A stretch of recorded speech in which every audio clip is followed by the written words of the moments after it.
네, 방금 Well, as introduced, my name is Bongkyoo Choi from GC Biopharma.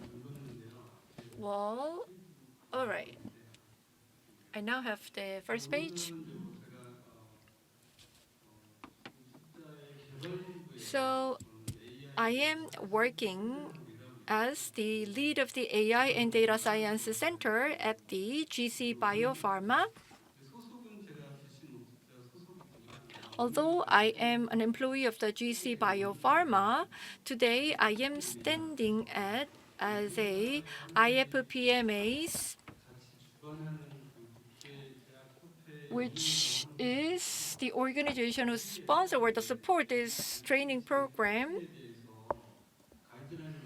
as a person who knows and a part of the expert working group for the ICH M14. So I am standing here as an expert working group member for the ICH M14.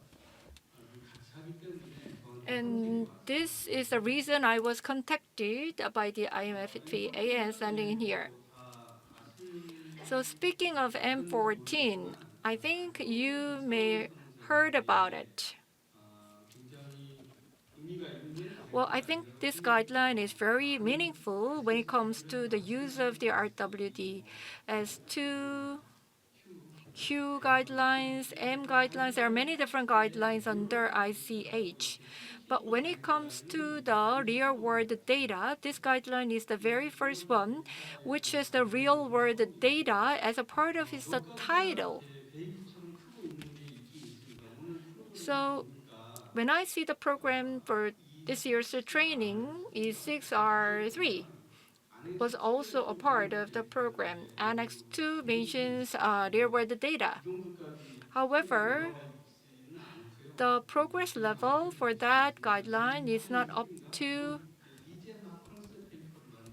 this level. And speaking of the E23, it is still at the concept paper level.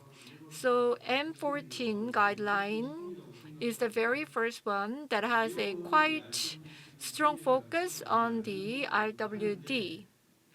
And advanced 2, this is step 4 level. So it's focusing on the non-interventional studies.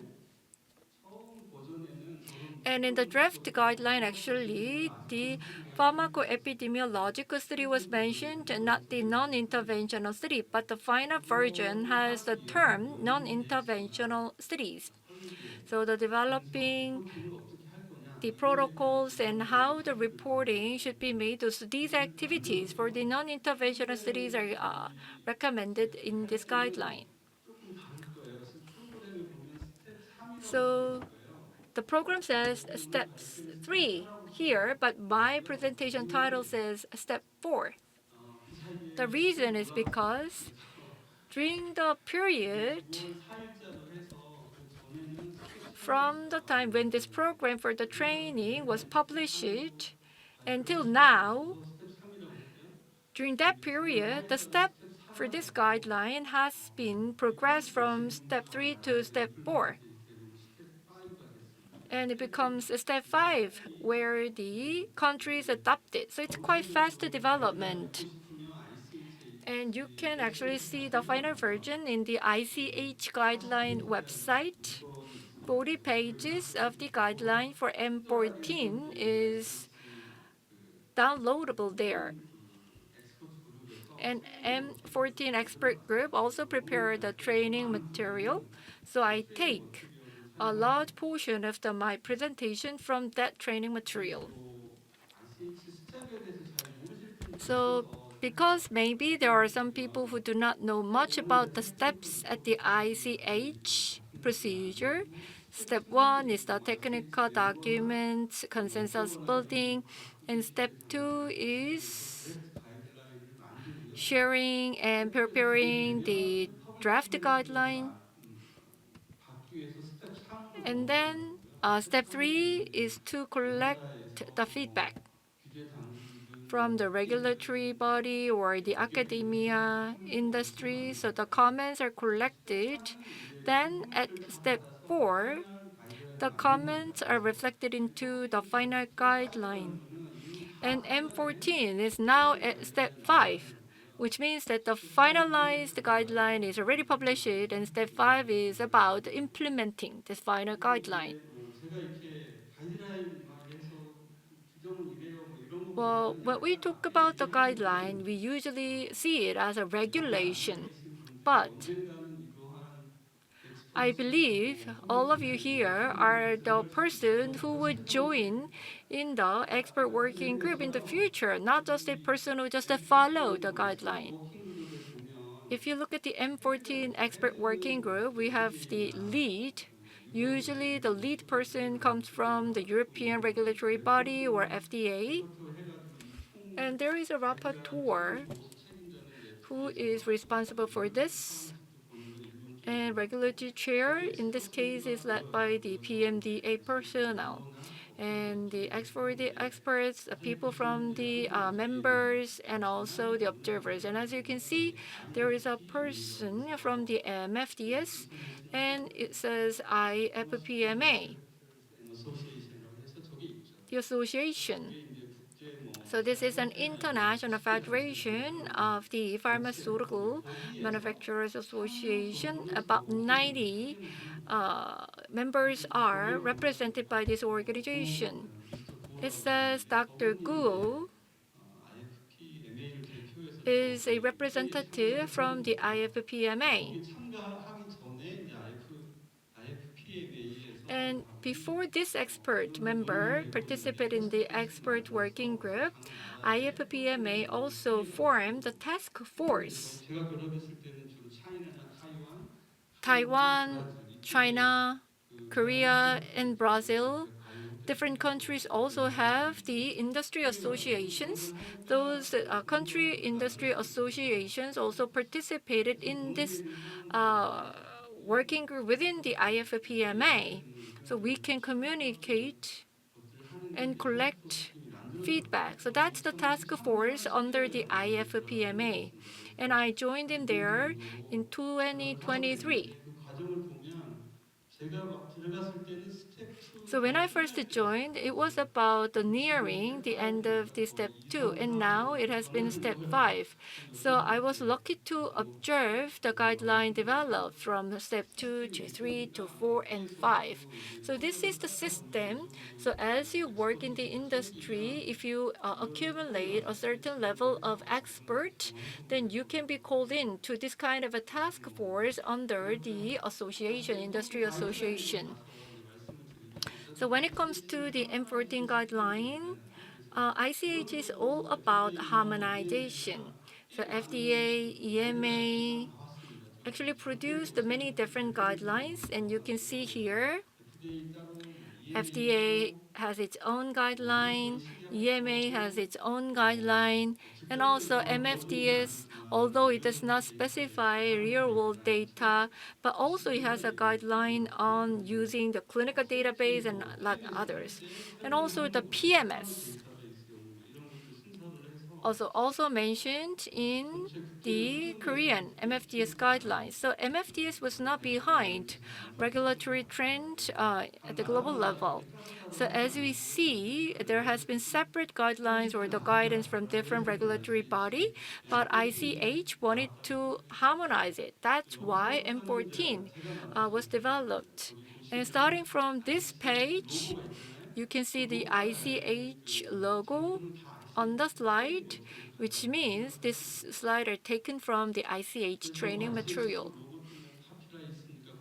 So the ICH logo is on it because it has its copyright rights, so I cannot remove it. So concept paper was out in 2022, and it has been about 3 years for the document to move to the step 4.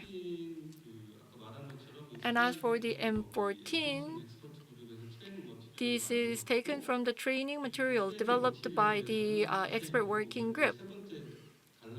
And if you look at the third paragraph, it says selected section, meaning that the training material cannot talk all the sections of the guideline. So it focuses on the selected sections of the guideline. And the selected sections are the highlight of the guideline. So some sections are missing in these training materials, but I added them for your understanding.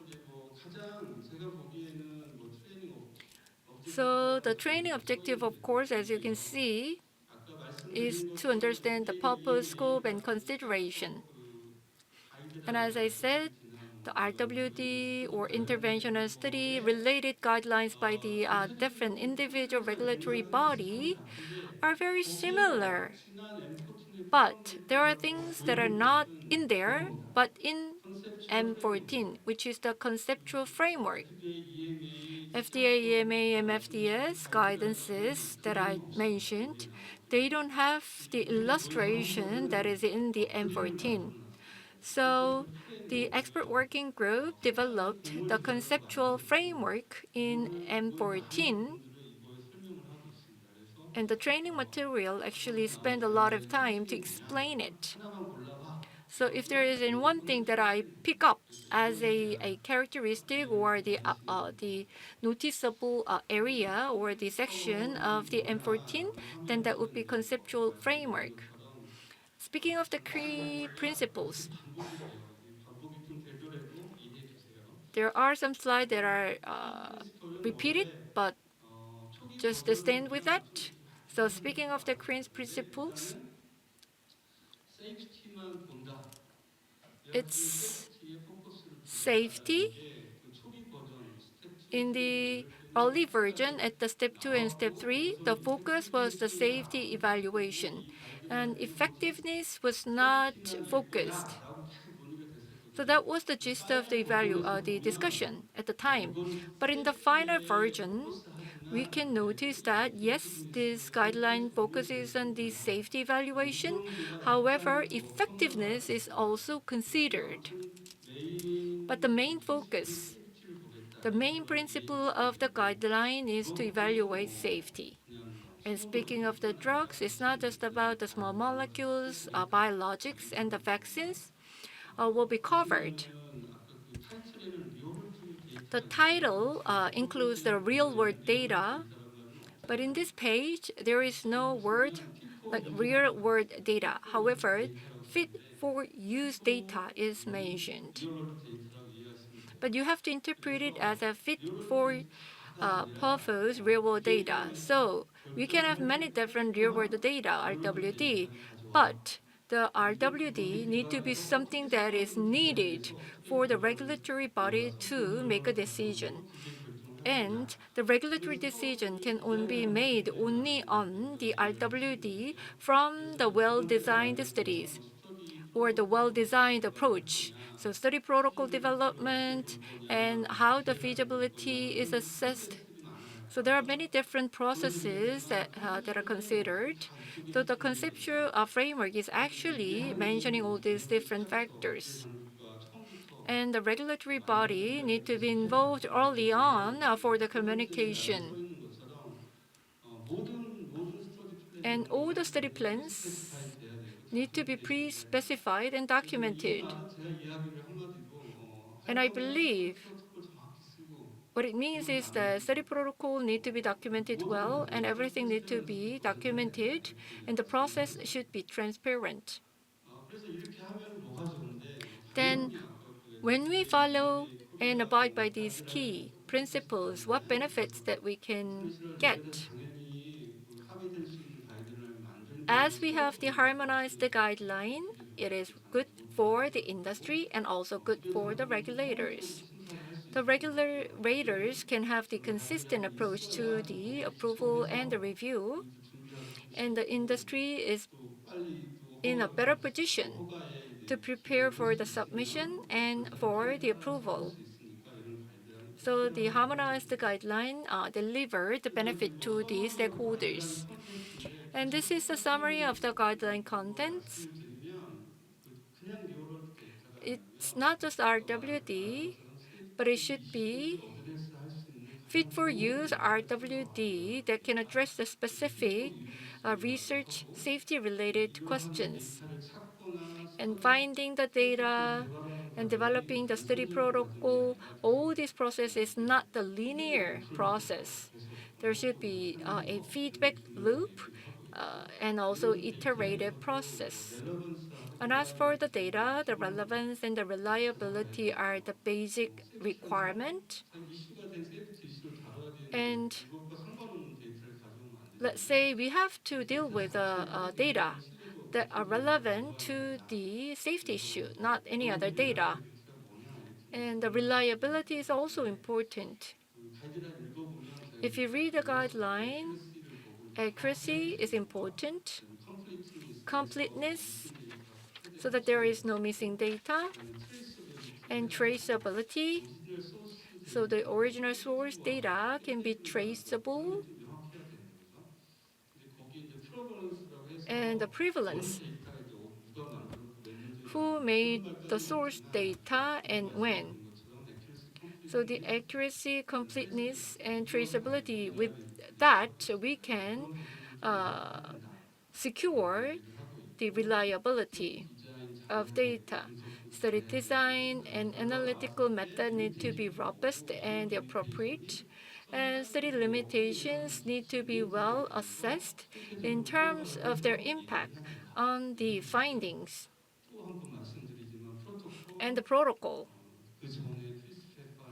need to be pre-specified, and that should be all the conduct or the implementation of the protocol need to be recorded, and whole process need to be transparent. And when it comes to the details of the guideline, we do have the table of content from section 1 to 13. And as you can see, section 3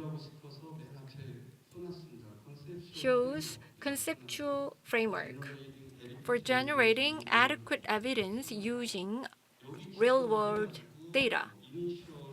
So based upon that, the initial feasibility, protocol development, data management, analysis need to be conducted. But still, the highlight of this guideline is section 3. 됐고요. 이제 이건 잠깐 아까 다시 앞으로 돌아가서 파이널은 이미 나왔어요. As I said, the guideline, the final version is already out.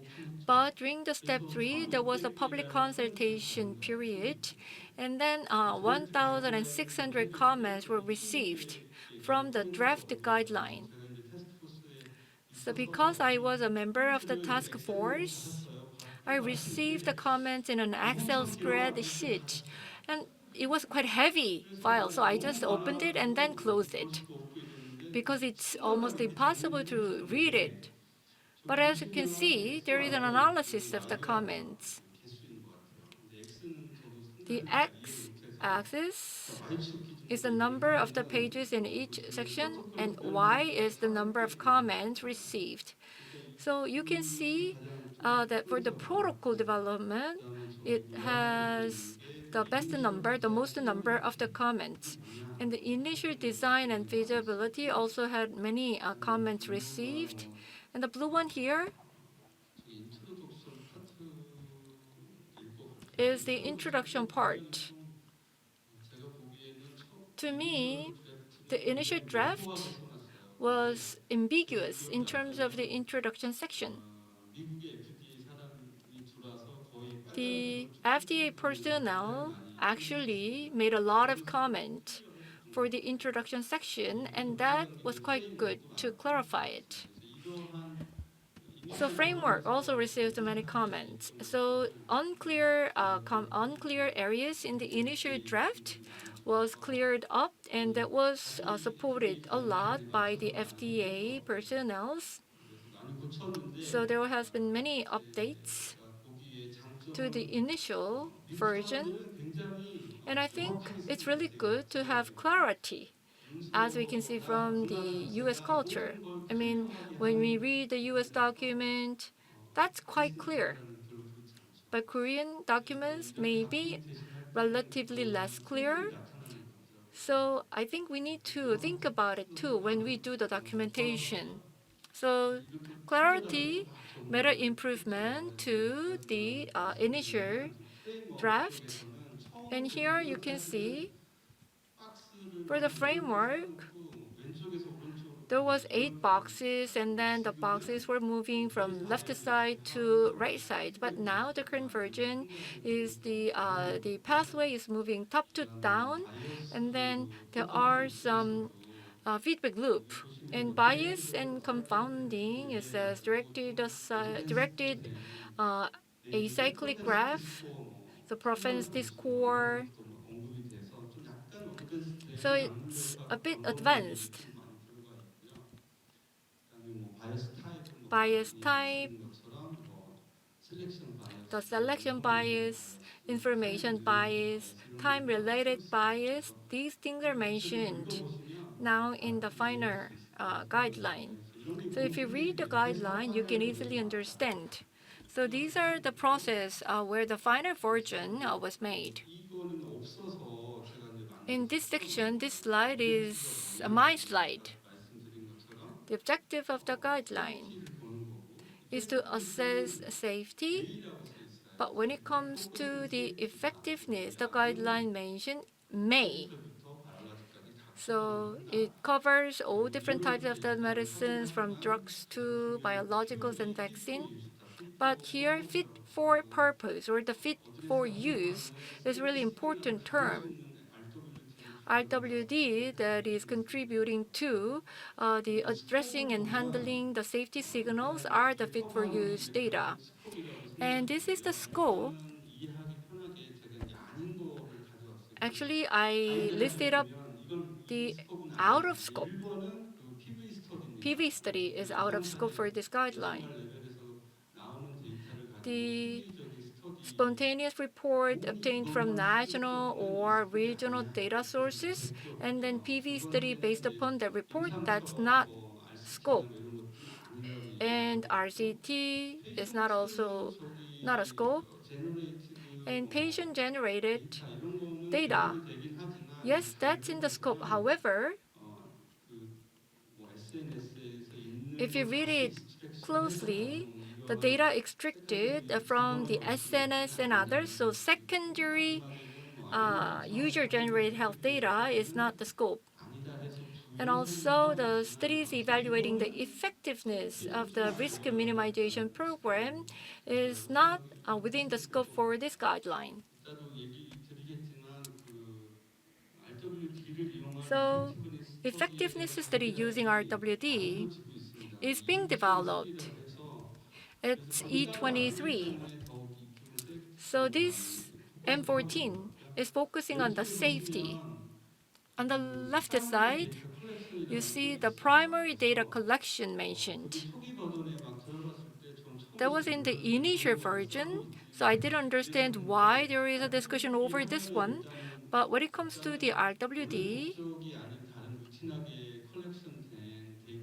the data collected from the routine activities, if you think about the RWD as a concept, it can be interpreted as a secondary data collection, not the data collection from the routine activity. So there was a discussion, controversy over whether the RWD can be regarded as a primary data collection or not. So there was a discussion. So for example, let's say we're trying to search for in the literature, but there is nothing that we can find. Then we have to include the data collection that is fit for use. So primary data collection is mentioned in ICH E8, so you can refer to that one. So what kind of data we are talking about? The data that we know quite well are included, but at the same time, the guideline see the data source quite widely. The data from the rare disease registry, or the data from the National Health Insurance Service, or the data from the health insurance evaluation agency. But here, it provides many different types of the data source, like digital health technologies, digital solution, wearables, monitors. When I was in the US and do the study, heart rate variabilities were controlled through the monitor device. And recently, we see the glucose monitoring device a lot in our daily lives. So the data collected from this digital health technologies is also mentioned. So we need to think about it too. And other than that, like the interview is mentioned. Well, as a person who do the quantitative study, maybe interview seems not be a very good data source. However, questionnaire, survey, interview data also mentioned in the guideline. However, the guideline didn't provide a further explanation for that. But what is for sure is that the guideline is quite open to many different types of the data source. 스터디 킥오프할 때 고민할 수 And 없는 것들은 considerations to be made at the study kickoff. 당연히 Of course, 있을 연구 the 자료를 study need to 가지고 be well aligned with the research question 이게 굉장히 클리어해야 and study 되고 objective. So the research question and study objectives should be very clear. That is, they should be very clear for the drug development too. So research question should be clearly defined, and the study team need to be aligned on that. And proper subject matter experts need to be identified, and also the key stakeholders need to be engaged. And one of them is the health authority. But there are other stakeholders like the patient association and others. Timeline, milestones need to be defined clearly. And the details need to be well delineated at the study kickoff. So this is the one that I mentioned as a gist of this guideline compared to FDA or EMA guidance. By utilizing RWD, how we can find the answer to the safety-related question, how we can conduct the study to achieve that.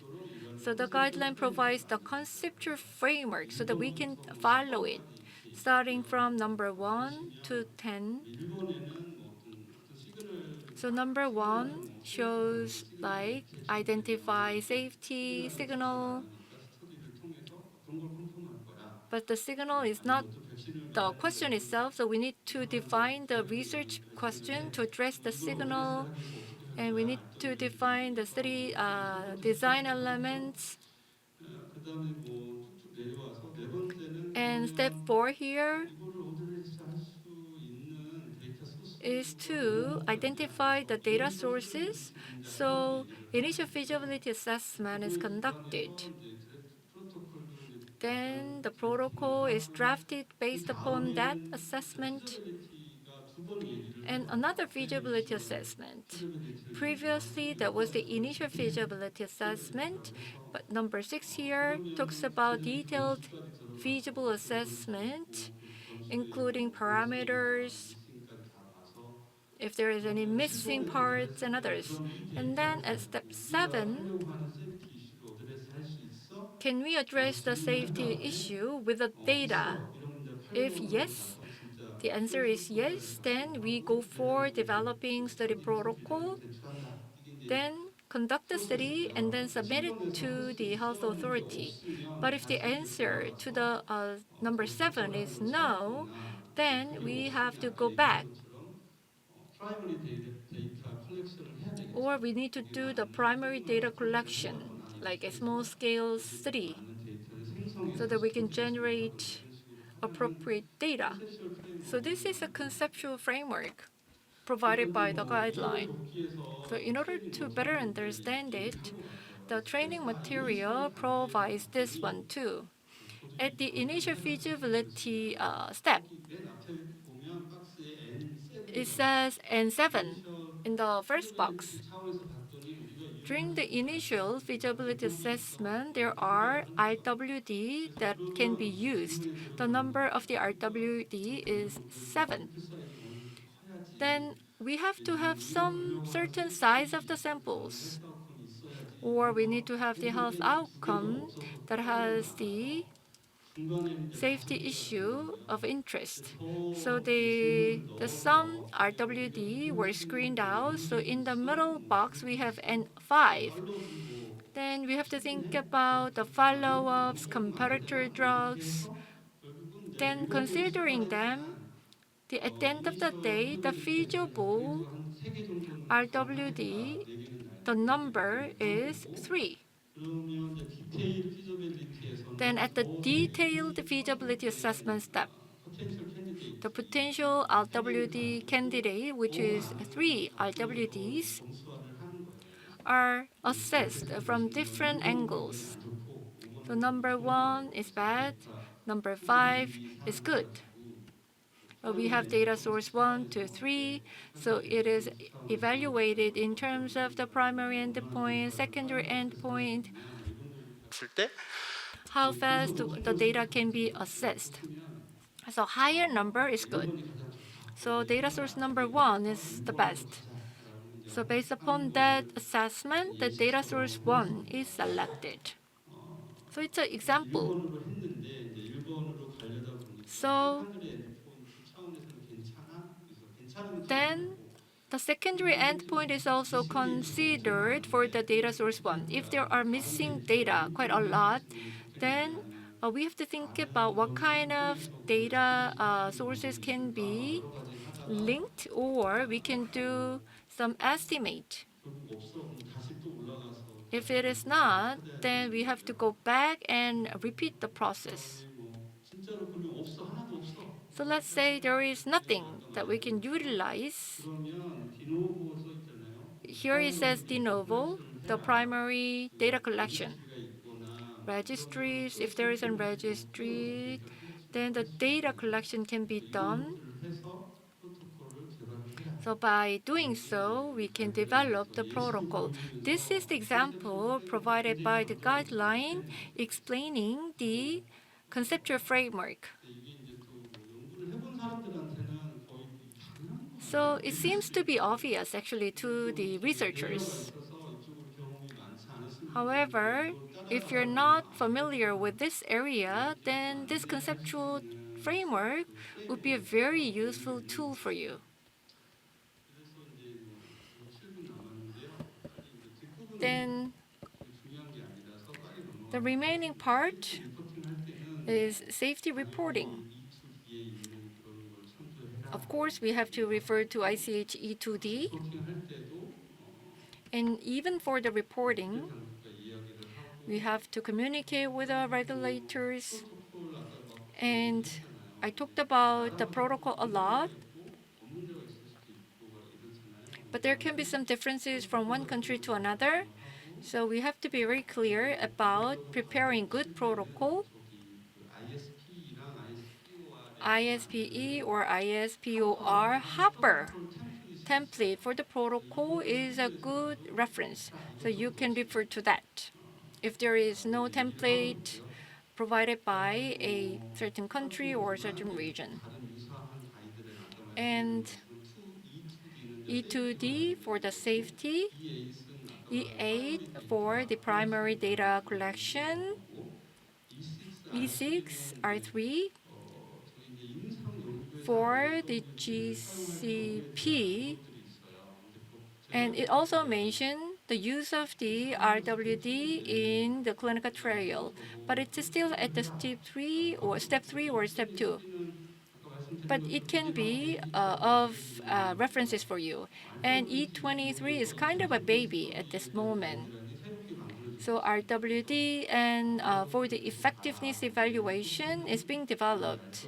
But as I said, M14 is for the safety evaluation utilizing RWD. And the protocol need to be publicly available. So it should be disseminated well.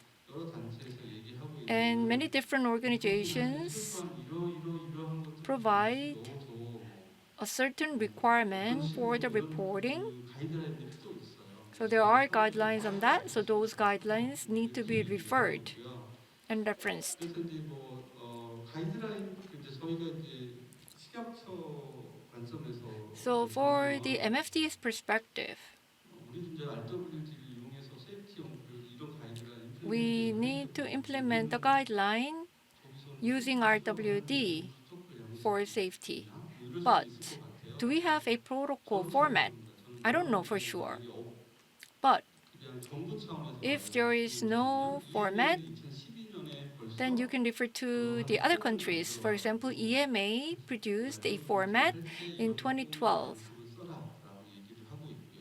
So this format or the form can be used for the RWD utilized protocol. So if it's needed, then you can utilize EMA tool, 조금 세련되게 만든 게 아까 그 ISPE, 인터내셔널 소사이어티 포 파마코 에피데미올로지 그쪽에서 나온 also generated Hopper Protocol 2, 그런 거를 뭐 which 사용하셔도 I 된다고 mentioned 생각이 되고요. during the presentation. So that can be also used for your reference. 중요하게는 그런 프로토콜을 And more 포기하지 importantly, 않고 what 갖고 있더라도 we 퍼블릭에 오픈을 do 할 거야 뭐 with the 이런 protocol once the protocols are submitted. 유럽 같은 경우는 Do we 어떻게 open to the 하느냐면 public or 이렇게 not?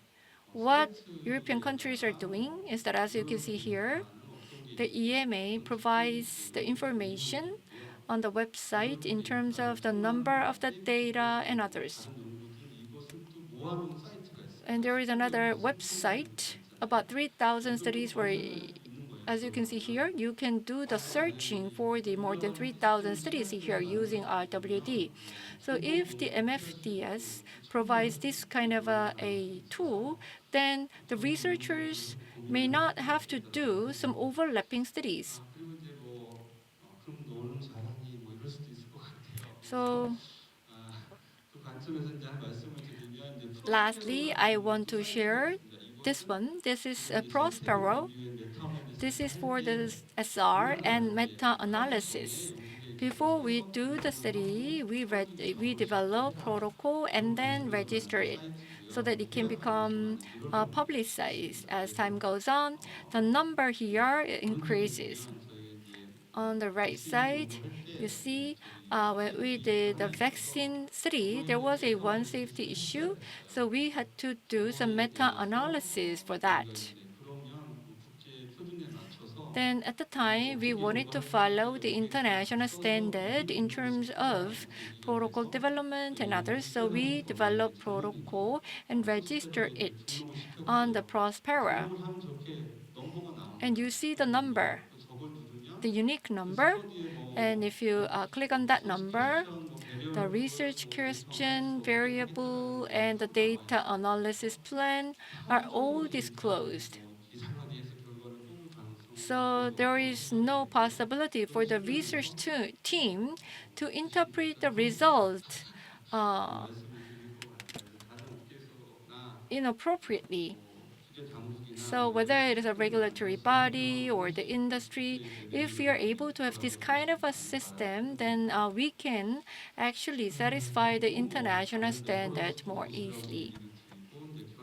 So the conclusion, as you can see from the slide, M14 is the only guideline that has RWD in its title, and it focuses on the safety.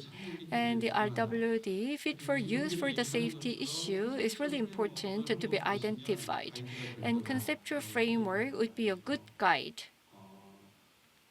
재장표에 대한 거는